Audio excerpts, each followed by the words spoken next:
Dewan Juri yang terhormat dan para finalis pustakawan berprestasi tingkat nasional tahun 2024 yang sangat berbahagia. Pada kesempatan kali ini, saya akan mempresentasikan sebuah materi dengan judul Dari Badik Pustaka untuk Perpustakaan yang Terbuka. Saya Heri SIPMIP, Pustakawan Dinas Perpustakaan Kota Parepare.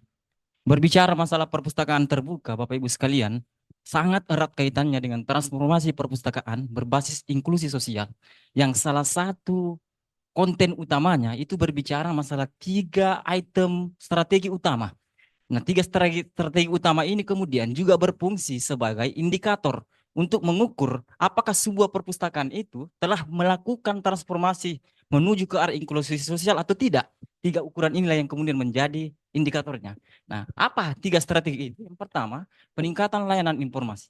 Di sini kita berbicara masalah sejauh mana perpustakaan mampu menyediakan bahan-bahan pustaka yang berkualitas dan juga berbicara masalah bagaimana perpustakaan memberikan pelayanan bahan pustaka itu untuk kepentingan publik, kepentingan masyarakat. Nah, kemudian yang kedua, ada yang disebut dengan strategi pelibatan masyarakat. Nah, ketika kita bicara soal pelibatan masyarakat, berarti kita bicara soal sejauh mana perpustakaan menciptakan ruang-ruang kolaborasi, ruang-ruang produktif untuk kegiatan-kegiatan yang bernuansa pengembangan potensi, pengembangan pengetahuan, dan juga pemberdayaan kreativitas. Kemudian yang ketiga, strategi yang dimaksud dalam transformasi ini adalah advokasi. Berbicara masalah sejauh mana perpustakaan mampu membangun jejaring kerjasama lintas sektor untuk kesuksesan kegiatan-kegiatan yang diinisiasi oleh perpustakaan. Nah, dari 3 strategi ini Bapak Ibu sekalian, saya selaku inovator, selaku pelaku dalam dunia kepustakawanan, bisa mendeteksi bahwa pelibatan masyarakat adalah hal yang paling urgent. Kenapa? Melalui pelibatan masyarakat, peningkatan layanan informasi itu bisa ikut. Karena tidak mungkin layanan informasi itu bisa meningkat ketika tidak ada pelibatan masyarakat di dalamnya. Begitupun sebaliknya dalam hal advokasi. Tidak mungkin jejaring kerjasama bisa terbangun ketika pelibatan masyarakat itu tidak ada. Makanya pada kesempatan kali ini saya akan mengintervensi strategi inklusi sosial dalam hal pelibatan masyarakat. Hanya saja Bapak Ibu sekalian, dalam merealisasikan, membumikan pelibatan masyarakat di akar rumput di Kota Parepare, kami atau saya selaku inovator menghadapi sejumlah problematika. Nah, salah satu problematika yang kami hadapi adalah adanya kondisi ketidakharmonisan hubungan antara komunitas literasi yang notabene punya jejaring masyarakat yang kuat dengan Dinas Perpustakaan Kota Parepare. Apa yang menjadi bukti Bapak Ibu sekalian? Diterbitkannya sebuah buku berjudul Siasat Menikmati Kesembenjanaan, karya salah seorang pegiat literasi ternama di Kota Parepare bernama Ilham Mustamin. Di isi buku ini betul-betul mencibir habis-habisan kinerja Dinas Perpustakaan Kota Parepare yang dianggap tidak becus dalam mengurusi persoalan keliterasian. Salah satu narasi yang timbul di buku ini saya kutip, di sini dituliskan bahwa perpustakaan yang dimaksud adalah Kota Parepare tidak lebih dari sekedar markas hantu-hantu. Dan juga hal yang paling menggugat dan menggugah di narasi ini dikatakan bahwa kalau pemerintah tidak mampu memberi penanganan terhadap nasib perpustakaan, hanya ada satu kalimat bagi kalian pegiat literasi, sudah waktunya perpustakaan kita rebut. Nah, itu dinarasikan dalam buku Siasat Menikmati Kesembenjanaan. Dikarenakan kita tidak punya inovasi, tidak punya ruang untuk melakukan gerakan-gerakan kolaboratif. Nah, berangkat dari situ ada dampak tentu saja yang dihasilkan dari kondisi itu. Pertama, minimnya kegiatan kreatif yang berbasis kolaboratif. Kenapa? Karena kita punya gap hubungan antara komunitas dengan Dinas Perpustakaan Kota Parepare. Kemudian selanjutnya, platform media perpustakaan itu menjadi pasif. Kenapa? Karena tidak ada narasi yang bisa dituangkan melalui platform media ini. Jadi kosong dulu itu. Sebelum inovasi ini ada, platform media kami kosong. Karena memang tidak ada narasi yang mau ditimbulkan dan dituliskan. Selanjutnya adalah minat kunjungan masyarakat itu rendah. Oleh karena itu berdasarkan permasalahan yang kami hadapi ini, kami dan saya sebagai inovator mengeluarkan sebuah gagasan pemecahan masalah yang kami sebut dengan istilah Badik Pustaka. Timbul pertanyaan, apa itu Badik Pustaka? Badik Pustaka adalah akronim dari pengembangan ide dan inovasi kepustakawanan. Yang titik berat gerakannya itu memuat 3 item. Yang pertama ada yang disebut dengan kajian, kepenulisan, dan kesenian. Nah, mungkin timbul lagi pertanyaan, kenapa harus 3 item itu? Kenapa harus kajian?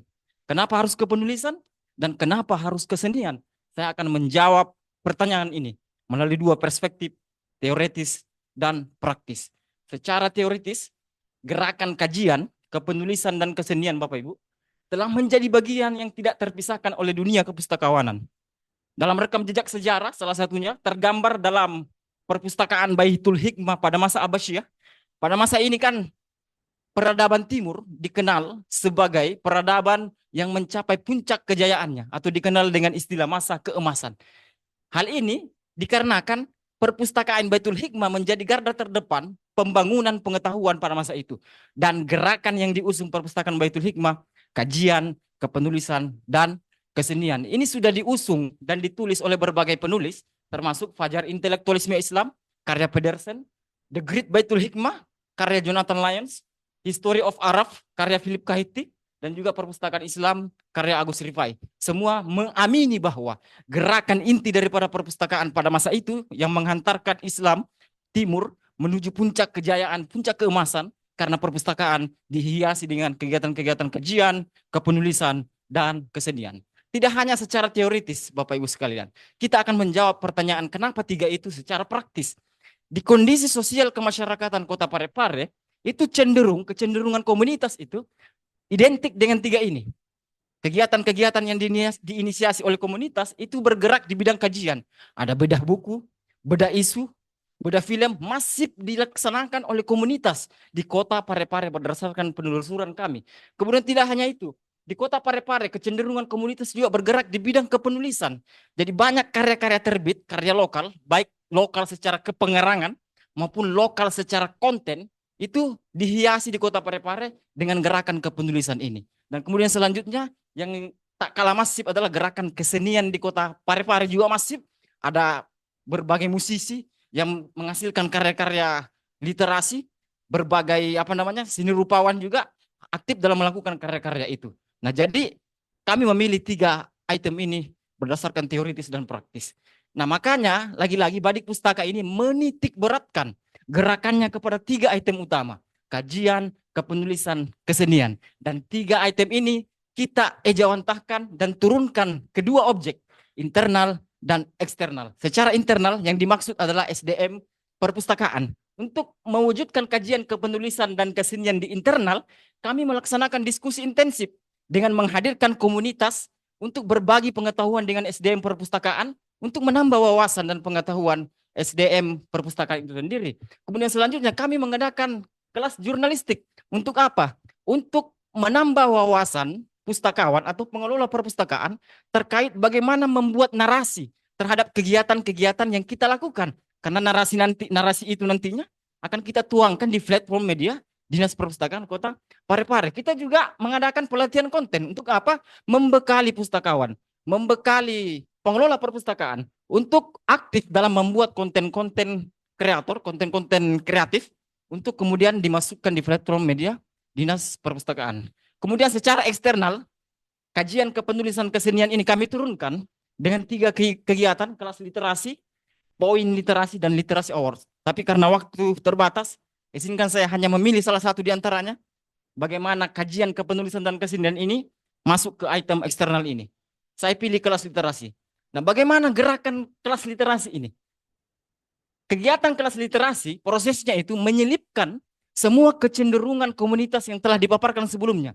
Ada kajian, kepenulisan, dan kesenian. Hal ini dimulai dengan pelatihan kepenulisan terlebih dahulu. Outputnya tentu saja adalah karya tulis. Nah, kenapa ini dilakukan? Untuk mengakomodir kecenderungan komunitas yang bergerak di bidang kepenulisan. Nah, setelah tulisan itu terbit, kami buatkan forum diskusi dengan mengundang seluruh stakeholder komunitas untuk sama-sama membedah tulisan yang telah dibuat oleh teman-teman peserta. Kenapa kami lakukan ini? Karena untuk mengakomodir kecenderungan komunitas yang bergerak di bidang kajian. Nah, puncaknya adalah pameran karya. Tulisan teman-teman yang sudah lolos verifikasi, lolos bedah, itu kemudian dipamerkan di pameran karya ini. Kemudian pameran karya tulis itu dideskripsikan dalam bentuk karya kesenian. Baik itu seni rupa, seni musik, di video ini ada. Tapi saya khawatir waktunya tidak memungkinkan. Jadi kalau ada waktu nanti di akhir, izinkan saya untuk memutar videonya. Nah, kok nggak bisa?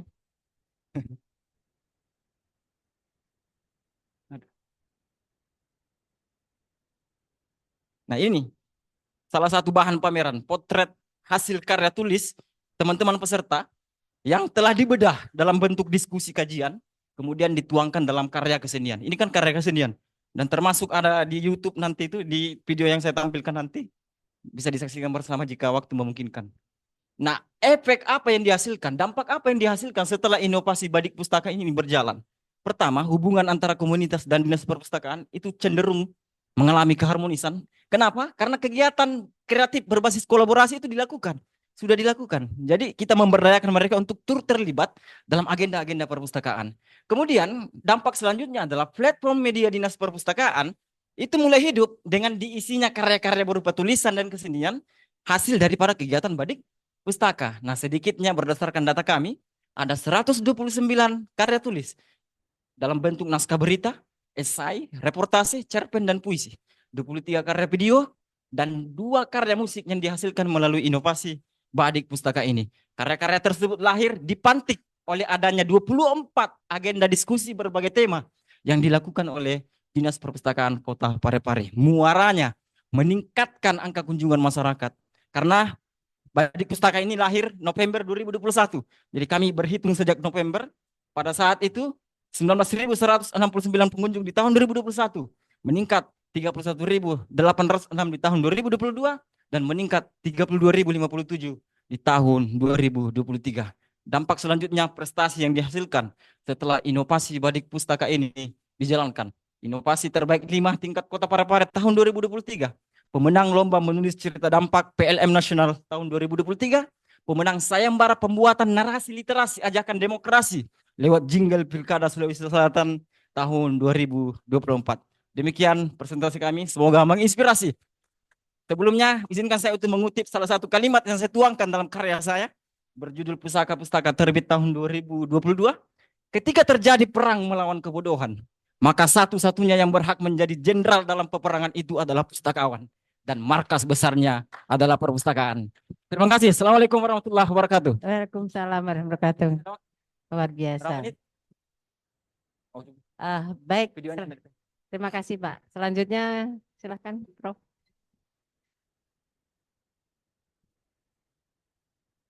Terima kasih, luar biasa. Jadi saya ingin tanya tentang peran koleksi perpustakaan dan membaca, karena saya tadi tidak mendengar proses literasi itu ada membacanya. Bisa dijelaskan? Ya, salah satu item daripada Badik Pustaka turunannya adalah internal. Jadi SDM perpustakaan itu dibuatkan forum diskusi dari berbagai tema yang diisi oleh teman-teman komunitas, dan dalam proses diskusi itu tidak satu arah. Jadi misalnya diskusi tentang moderasi. Kita pustakawan menyediakan buku-buku yang berkaitan tentang moderasi sebagai penyeimbang apa yang disampaikan oleh narasumber.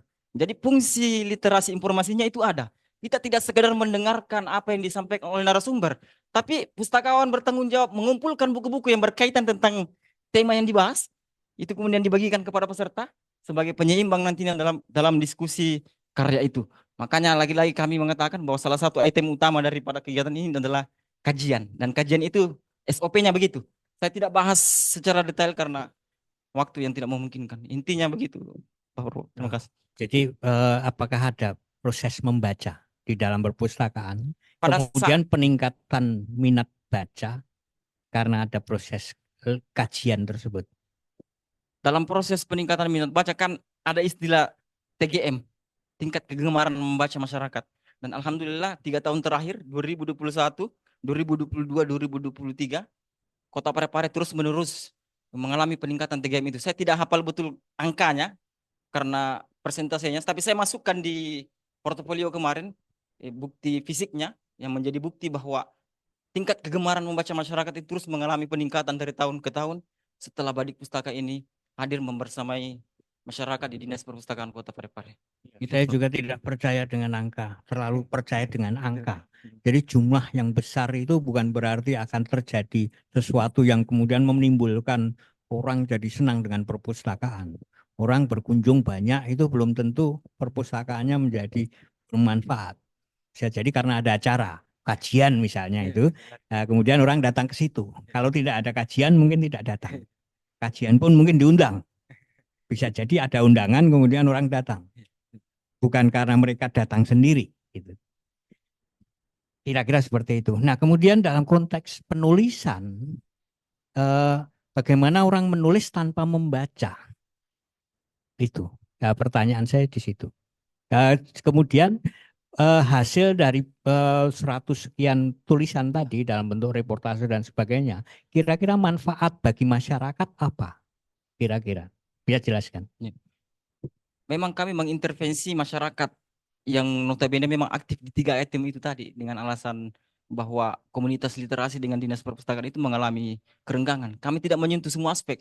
Memang spesifik di wilayah yang bergelut di dunia kajian, kepenulisan dan kesenian itu untuk menjahit hubungan harmonisasi antara dinas perpustakaan dengan komunitas. Karena kami meyakini bahwa salah satu mitra terhebat kita untuk mendesain atau melaksanakan kegiatan-kegiatan keliterasian itu komunitas. Karena mereka punya basis masyarakat yang kuat. Dan menurut kami ketika kita ambil jarak dengan mereka, tentu akan menghasilkan kegiatan keliterasian yang tidak hidup. Makanya itu sasaran kami menyadari bahwa masih banyak aspek lain yang kemudian tidak kami sentuh di dunia kemasyarakatan, tapi dengan alasan ilmiah secara teoritis dan praktis itu tadi, kami memilih 3 item itu.